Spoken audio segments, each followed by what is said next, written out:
Bonjour à tous et bienvenue dans ce Swiss Bliss. Nous sommes aujourd'hui le 3 mars 2023. Aujourd'hui, on va faire comme d'habitude notre point habituel sur les marchés, sur les asset classes, sur le SMI, sur la Suisse, enfin sur tout ce qui se passe un petit peu dans la région. Et puis, on va faire évidemment le tour aussi sur notre portefeuille. Vous savez, les idées Swiss Bliss du début de l'année que j'avais mis en place, je les ai un peu oubliées depuis 2 semaines.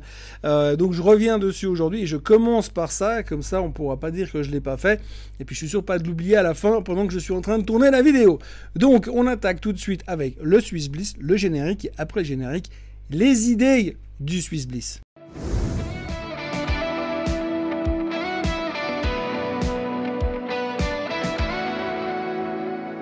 Alors si on regarde les idées du Swiss Bliss, souvenez-vous qu'on avait du Crédit Suisse, du Geberit, de la Zurich Assurance, de la Swiss Re et de la Roche. Et si on regarde notre PNL, ce qui est l'avant-dernière colonne à droite, eh bien en pourcentage, donc on perd 7,4% sur le Crédit Suisse, 7,8% sur le Bon Roche, on gagne 12,5% sur Swiss Re, 19,19% sur Geberit et on ne fait rien sur la Zurich. Alors je rappelle pour mémoire que j'avais acheté des Swiss Re, des Zurich et des Geberit entre autres pour le dividende, mais surtout la Zurich et la Swiss Re, que j'avais acheté le Bon Roche parce que je crois absolument au Bon Roche. D'ailleurs, si je me retenais pas, j'en rachèterais aujourd'hui parce que je suis persuadé qu'à un moment ou un autre, ce truc va remonter en direction des 350. Il faut juste être patient. Et puis, pour le reste, le Crédit Suisse, c'est un peu l'éternelle histoire du Crédit Suisse. Où est-ce qu'il va s'arrêter de baisser, puisqu'on va le voir tout à l'heure dans les détails de la semaine que le Crédit Suisse s'est encore pris une tôle monumentale, et puisqu'on va toujours chercher plus bas, parce que oui, c'est encore possible d'aller chercher plus bas, même si au début on avait l'impression que on avait bien acheté en début d'année. Néanmoins, je reste convaincu que sur le côté spéculatif du Crédit Suisse, il y aura quelque chose à jouer dans les semaines qui vont venir ou dans les mois qui vont venir, parce que ça ne va pas s'arrêter comme ça. Donc voilà ce qu'on peut dire de ce PNL. L'un dans l'autre, on fait du 3,74% depuis le début de l'année. C'est pas Byzance, mais encore en même temps, ça reste le marché suisse. Et quand on voit comment le marché suisse se comporte en ce moment, on a connu des périodes un tout petit peu plus fastes. Revenons maintenant à nos marchés, à notre situation actuelle, de ce qui se passe dans le monde. Dans le monde aujourd'hui, on traverse une période extrêmement compliquée qui est la gestion de l'inflation via la hausse des taux, le comportement des banques centrales et ce que vont faire nos amis, les banquiers centraux, pour essayer de résoudre le problème, pour autant que l'on puisse résoudre ce problème. Donc cette semaine, on avait encore une fois beaucoup de choses. Tout d'abord, il fallait qu'on digère les chiffres du PCA de la semaine dernière. Rappelez-vous, le Swiss Bliss de la semaine dernière, on en avait déjà beaucoup parlé. Clairement, ce chiffre qui est considéré comme une meilleure indication d'inflation aux États-Unis que le CPI ou que le PPI, ce chiffre-là montre clairement que sur une année, on n'est pas en baisse. Au contraire, on est plutôt en hausse sur l'inflation américaine. Même chose qui est sortie cette semaine, pas plus tard qu'hier en Europe, pardon. La Suisse c'est un peu un cas à part, mais en Europe, on s'est rendu compte effectivement que le core CPI, que le core, l'inflation de base, donc celle qui exclut l'énergie, tout ça, machin, était globalement toujours relativement en hausse par rapport à l'année passée. Donc en gros, on voit que cette thématique est ce que l'on cherche à faire depuis quasiment début 2022, à savoir faire baisser l'inflation en montant massivement les taux. Pour l'instant, ça ne marche pas, ou ça ne marche plus. Ça a marché pendant un temps, mais aujourd'hui, là, on arrive à un niveau dans la zone des, on va dire 5,5% pour le core CPI en Europe. Ça baisse plus. Ça baisse plus. Alors on sait que la BCE va monter les taux la semaine prochaine. On sait que la BCE va remonter les taux au début du mois d'avril. Mais bon, grosso modo, pour l'instant, on voit quand même que l'inflation ne ralentit pas comme on espérait qu'elle ralentisse. On voit aussi qu'à l'intérieur, il y a certaines parties de l'inflation qui finalement ralentissent, mais par contre, d'autres ne changent pas. Si vous regardez par exemple tout ce qui est denrées alimentaires, c'est pas en train de ralentir. Il vous suffit d'allumer un soir de temps en temps le journal sur TF1 ou n'importe quoi comme chaîne française et vous verrez des reportages sur les marchés où les gens sont en train de nous dire que finalement tout a explosé à la hausse et que certains ne peuvent plus acheter certaines denrées parce que c'est devenu trop cher. Donc l'inflation pour l'instant n'est pas en train de ralentir et tous les effets et tous les efforts déployés et mis en place par les banques centrales pour l'instant ont fonctionné, mais ne fonctionnent plus aussi bien. Et c'est là où on s'interroge pour savoir quelle sera la suite. Parce qu'on sait aujourd'hui que quand on met en place un système de lutte contre l'inflation, à savoir une hausse des taux, on sait qu'il y a une inertie. Vous savez l'histoire du paquebot qui rentre dans un port. Si vous freinez à 100 mètres du bord, il y a une forte chance que vous vous écrasiez contre le port, que vous finissiez sur la terrasse du café qui est à l'entrée du port et pas du tout à quai pour débarquer vos passagers. Donc il y a un effet retard. Et donc l'inflation aujourd'hui est toujours relativement solide, mais ce qu'on ne sait pas, c'est si par hasard, potentiellement, eh bien, on pourrait avoir comment dirais-je, des bonnes surprises dans ces prochains mois parce que finalement ça commence à fonctionner. D'ailleurs c'est un peu la réaction positive que l'on a eue sur les marchés en ce jeudi, enfin hier par exemple, puisque finalement on a eu un membre de la Fed américaine qui est venu nous dire que peut-être que finalement l'effet sur l'inflation on le ressentira le mois prochain ou dans 2 mois, parce qu'il y a cet effet d'inertie. Et ça nous a rassurés, Le seul problème, c'est qu'à un moment donné, peut-être que ça ne fonctionnera pas. Et c'est une des grandes questions qui se posent aujourd'hui. Il y a plusieurs courants économiques qui viennent aujourd'hui dans les marchés et dans la finance mondiale, qui viennent nous dire, oui, mais en fait, l'inflation telle qu'on la connaît, eh bien, elle va peut-être rester simplement à des niveaux élevés, dans une zone de 5%, ce qui n'est pas du tout escompté par la Fed, ce qui n'est pas du tout escompté par la BCE. Non, nous, aujourd'hui, la BCE, la Fed, les banques centrales veulent voir revenir l'inflation en dessous des 3%. C'est ce qu'ils veulent. Mais imaginons aujourd'hui un monde dans lequel l'inflation finalement ne baisserait plus comme avant et elle se contenterait de rester à 5%. Est-ce que ça voudrait dire que finalement les taux directeurs doivent eux continuer à monter aussi en direction de au-dessus de 5% ou peut-être simplement rester à 5,5% pendant une année, 2 ans, 2 ans et demi. C'est pas du tout ce qu'on a prévu aujourd'hui dans les marchés, hein. Mais pour l'instant, on se raccroche à ça et on espère que les déclarations de M. Bostich étaient correctes, étaient vraies et que finalement, c'est vrai qu'on va avoir cet effet positif au niveau de l'inflation dans les mois qui viennent. J'ai envie de dire les semaines parce que je ne suis pas sûr qu'on arrive à tenir le coup aussi longtemps que ça sans vraiment bonnes nouvelles rassurantes du côté de l'inflation. Donc voilà, en gros, le résumé de cette semaine, de cette dernière semaine de février qui était à cheval sur le début du mois de mars, eh bien, on a été très concentré sur l'inflation. On n'a eu que des mauvaises nouvelles, donc il est supposé finalement que les taux vont continuer à monter. Alors pour l'instant, on est rassuré parce qu'on devrait monter de 0,25 lors du prochain FOMC meeting qui aura lieu le 21 et le 22 mars. Et puis qu'ensuite, on va continuer à monter de 0,25%. C'est ce qu'on escompte pour l'instant. Il faudrait juste pas qu'en cours de route, qu'on arrive à se rendre compte qu'il va falloir monter les taux beaucoup plus agressivement pour avoir un résultat concret ces prochains temps. Donc voilà où on en est un peu aujourd'hui. C'est un marché qui était vraiment axé sur cette thématique cette semaine. En début de semaine, on a joué un rebond parce qu'on s'est dit on avait beaucoup baissé la semaine dernière. Les indices se retrouvent à des niveaux relativement délicats en termes de points de support. Je parle surtout pour la Suisse ou pour les États-Unis, par exemple. Les marchés européens, c'est différent parce qu'aujourd'hui, on a l'impression, de toute façon, chaque fois qu'on dit un truc positif pour la Chine, la France prend 2% et LVMH prend 4%, ce qui va rendre la vie très compliquée à M. Musk si un jour il veut redevenir l'homme le plus puissant du monde, le plus riche du monde, puisque M. Arnaud est en train de s'en aller très loin. Et globalement, eh bien, on est vraiment axé sur cette thématique de l'inflation. Et franchement, pour être très honnête avec vous, aujourd'hui, on n'a pas la réponse. Ce qui est impressionnant, c'est que les marchés sont extrêmement résilients. C'est le mot à la mode, hein, résilient. Pour l'instant, on ne baisse pas et on reste extrêmement solide dans nos baskets parce que finalement, on est convaincu que ça ira mieux demain. On a un côté très optimiste, comme je l'ai mentionné plusieurs fois dans ces vidéos. Et je vous avoue que je suis très bearish, très méfiant par rapport à la suite des marchés à court terme. Mais force est de constater que pour l'instant, eh bien, rien n'y fait. Même les pires des mauvaises nouvelles ne veulent pas faire baisser les marchés. On va attaquer la performance des assets. Alors, pour l'instant, vous voyez, c'est une relativement bonne semaine, hein. Le S&P 500 est en hausse de 0,3%. C'est l'euphorie sur le Dow Jones des transports à 2,81% de hausse.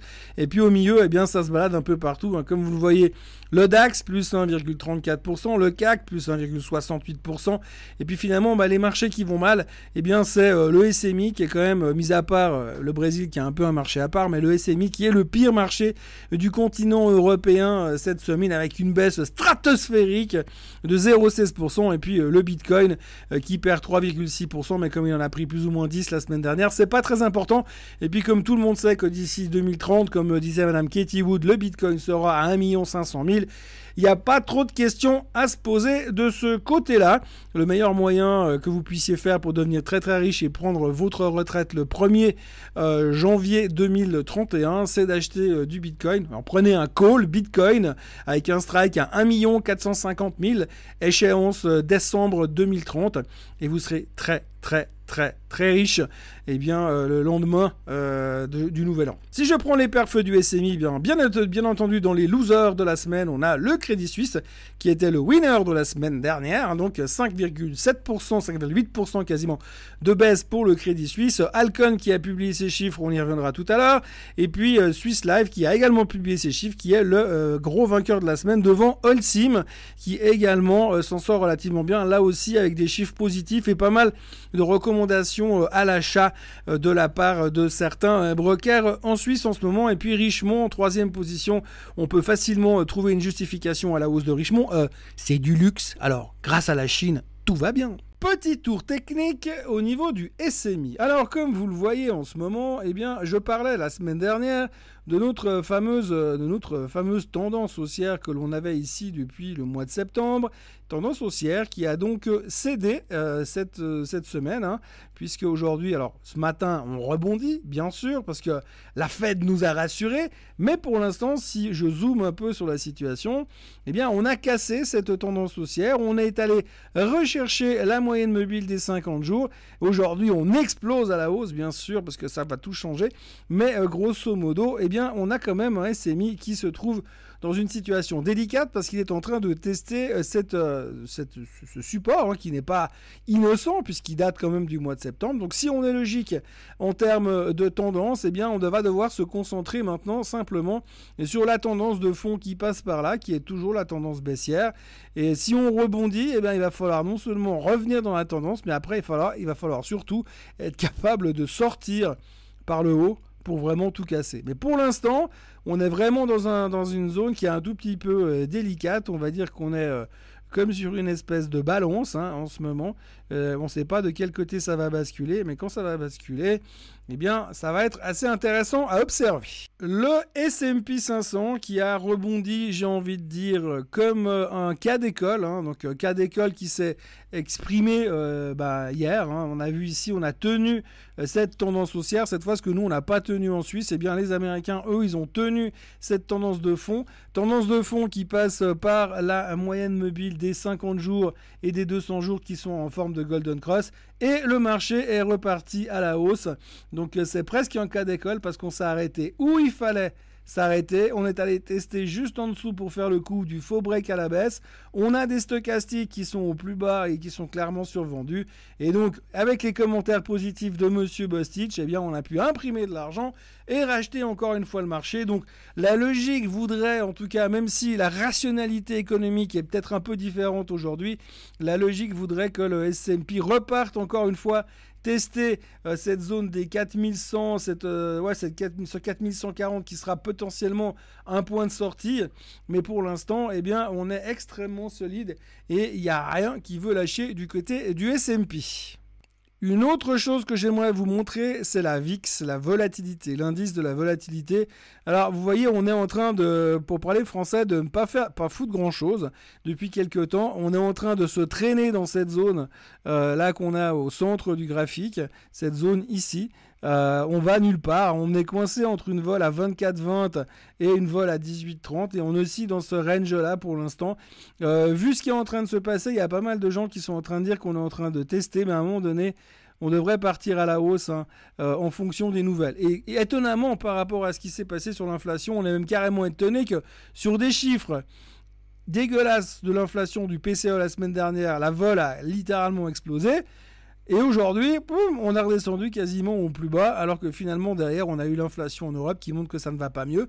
Mais visiblement, on est, comme je vous le disais, dans un marché qui est indestructible. On a vraiment l'impression qu'on a une machine à passer des ordres de bourse qui revient régulièrement dès que ça baisse un petit peu. Il y a une chose que je dois vous montrer, c'est ce graphique. Ce graphique-là, c'est les taux à 1 an aux États-Unis. Les taux à 1 an aujourd'hui, ils sont à 5,059. Ils étaient à 5,10 il y a quelques jours en arrière.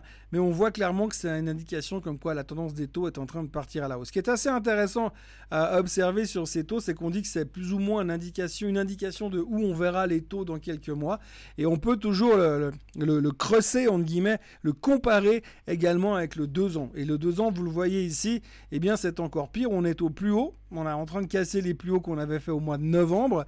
Et quand vous regardez un peu la tendance, si vous allez chercher beaucoup plus loin sur le 2 ans, par exemple sur un graphique weekly, eh bien on se rend compte que finalement on revient à des niveaux qui sont quand même assez importants au niveau historique, puisque vous le voyez, hein, on a le rendement du 2 ans ici qui se traite là maintenant autour des 4,859 et que c'est plus ou moins le même niveau qu'on avait en 2007, crise des subprimes, c'est plus ou moins un poil en dessous de là où on était pendant le crash de l'an 2000, et vous voyez que finalement à chaque fois qu'on a fait des pics sur ces taux, eh bien, à chaque fois, derrière, c'était un petit peu compliqué au niveau des bourses mondiales. Donc, on va pas dire que c'est un signal. Mais peut-être qu'il faut quand même savoir garder ça en tête.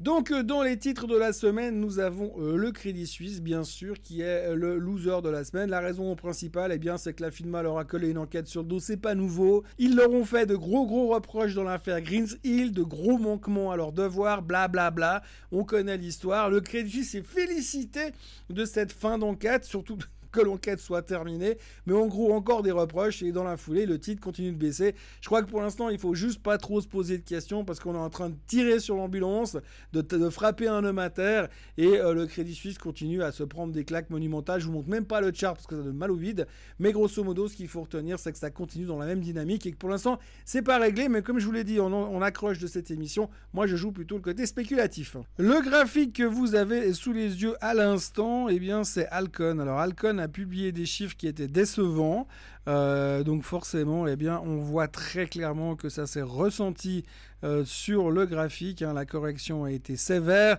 Maintenant, il faut pas désespérer parce que c'est des moments difficiles pour Alcon, mais grosso modo, s'il y a des exagérations en dessous de la moyenne mobile des 50 jours, peut-être que ça vaudra la peine d'essayer de se repositionner.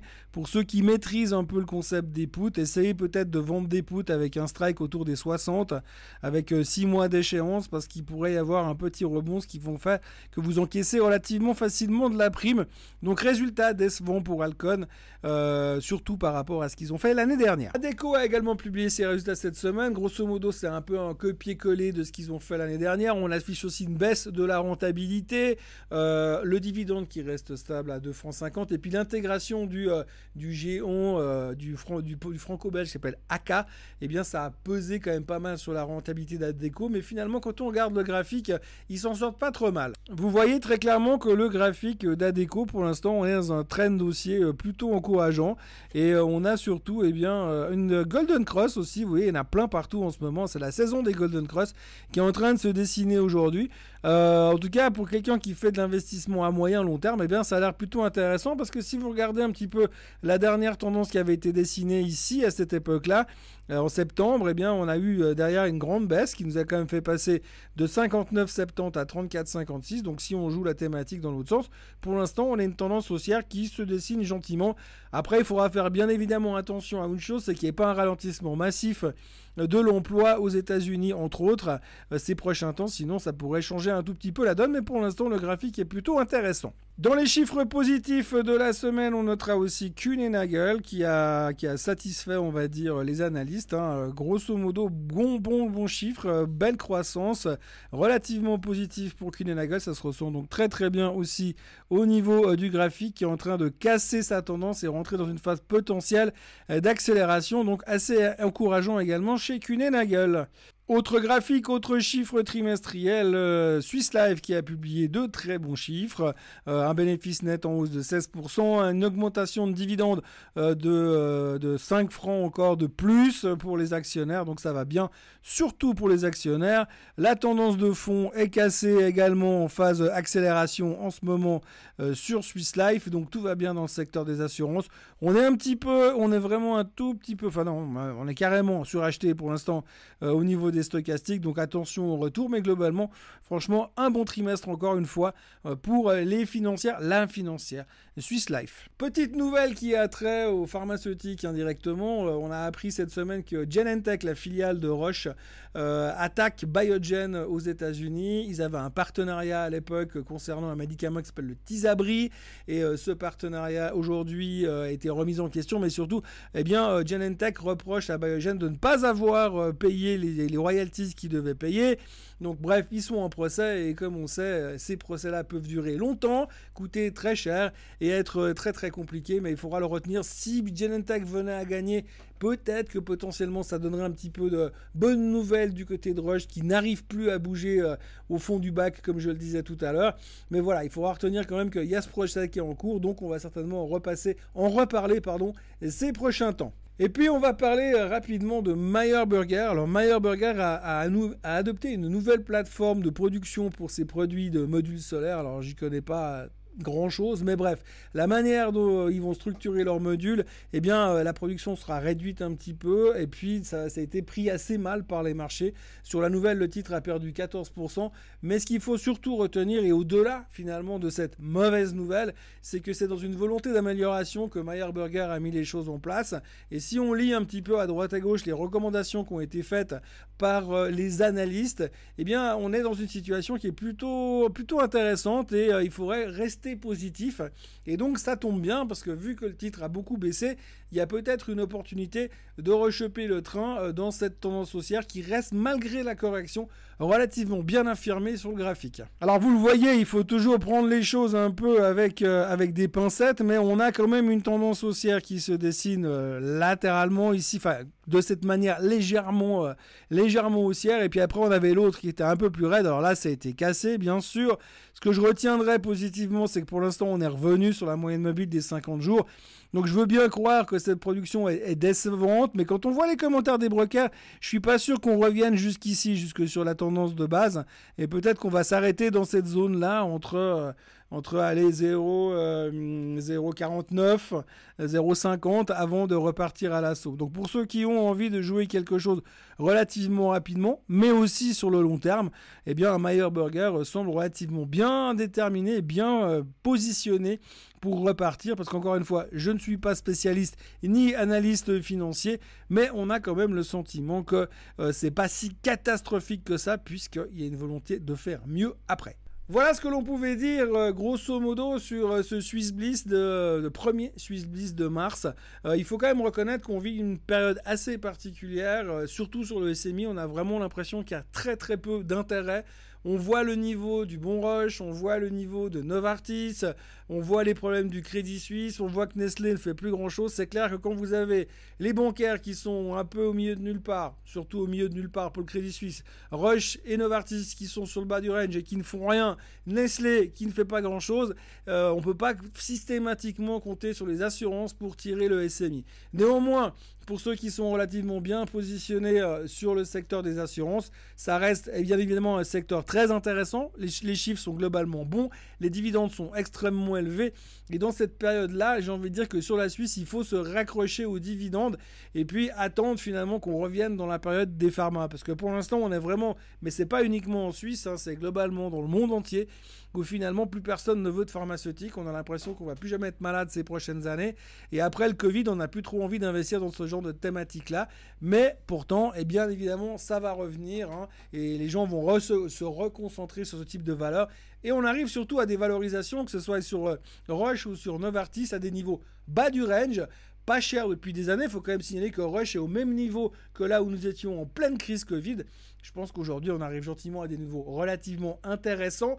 Maintenant, c'est vrai que si on regarde la dynamique du marché, cette volonté de croire que les choses vont s'améliorer à toute vitesse et que finalement, eh bien, les taux vont faire leur office, l'inflation va être maîtrisée, elle sera sous contrôle, et à terme, les banques centrales vont commencer à baisser les taux et la techno va exploser. C'est clair que le SMI, c'est pas l'indice préféré du moment. Mais néanmoins, pour les gars qui font du défensif, pour ceux qui ont une vision vraiment long terme, je ne parle pas d'une année, je parle de 4-5 ans, à ces niveaux-là, Si vous pouvez accumuler des Farman, vous posez pas trop de questions. On sait que Novartis finit toujours par remonter à 86 et on sait que Roche redevient systématiquement une star dans les marchés. Je serais étonné que ça soit différent cette fois. Voilà ce que l'on pouvait dire sur cette semaine de bourse, sur cette semaine en Suisse et dans le monde à notre connaissance, comme disait Pierre-Pascal Rossi. Moi, je vous encourage comme d'habitude à liker cette vidéo, à vous inscrire sur la chaîne Suisse Côte en français. Et puis, comme d'habitude, on se retrouve lundi matin pour un nouveau Morning Bull Live, pour une nouvelle semaine de bourse qui sera écourtée en ce qui me concerne, parce que oui, aussi fou que ça puisse paraître, je vais prendre des vacances. Je serai là jusqu'à mercredi, mais après, je ne serai plus là pendant quelques jours. Il n'y aura donc pas de Swiss Bliss la semaine prochaine. Ça sera repoussé à la semaine d'après. Mais d'ici là, passez un excellent week-end et on se reparle de toute façon lundi matin dans le Morning Bull Live. Bye bye.